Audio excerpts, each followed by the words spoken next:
Thank you. A family is mourning the sudden death of a child this morning following a shootout on the city's north side. Police say 4 people were shot, including 2 kids, when someone inside a car opened fire on a group already dealing with the loss of another family member. This happened in the 3900 block of Graceland Avenue near the corner of 38th and Meridian. Sunrise reporter Carrie Klein is there this morning with the latest. Carrie, good morning.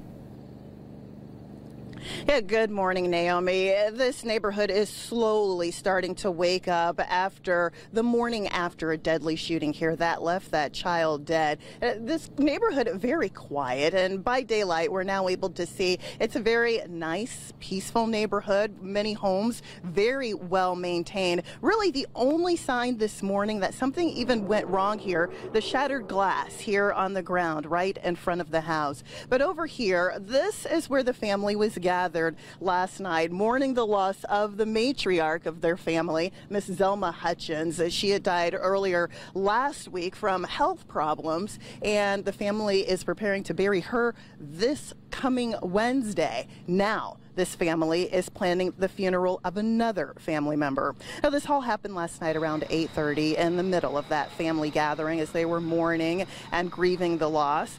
Police say a car drove by and fired multiple shots from multiple guns. 2 adults and those 2 children were hit. They were all rushed to local hospitals, but one of those children died from their injuries. And while police are not releasing identities of the victims yet, they do say the child that was killed was a boy around the age of 9 to 11 years old. Now, in the midst of the chaos, the 10-Point Coalition was called in to help manage the scene. Reverend Charles Harrison is the president of 10-Point. He joined us live earlier this morning on Sunrise to talk about the situation here last night, what they think may have caused the violence, and what it took to calm things down.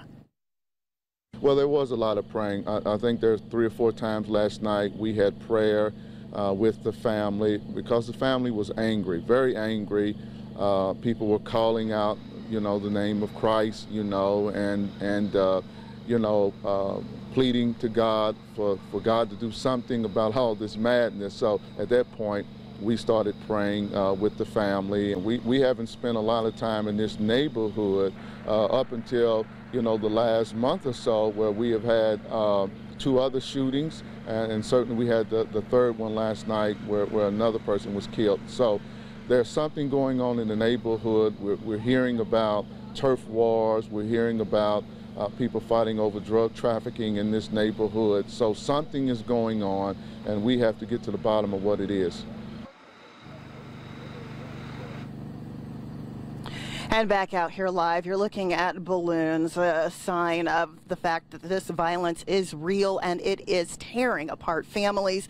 These are balloons that family members just left moments ago to honor and commemorate the loss of that young boy that was shot and killed here last night. Now, Reverend Harrison is calling for all local pastors to come here to the 3900 block of Graceland today at 4 o'clock as they walk and canvass the neighborhood in prayer. As he says, he believes someone in this neighborhood knows what happened, knows who did this, and it is going to take the community to come together to find this person and to turn them in. If you have any information that can be helpful to police, you're asked to call Crime Stoppers at 262-TIPS. And Naomi, an update on the other 3 victims. At last check, they all received fairly minor injuries, and we're told they are expected to make a full recovery. But this is just the beginning of the healing process here in this neighborhood, and the family members that came by earlier to leave those balloons, they did not want to go on camera, but just communicated to us the gravity of the pain that they are going to after losing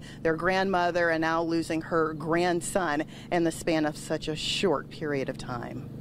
And Carrie, we certainly hope that those pastors coming together can convince that person to come forward, anyone who knows something. Carrie, thank you so much.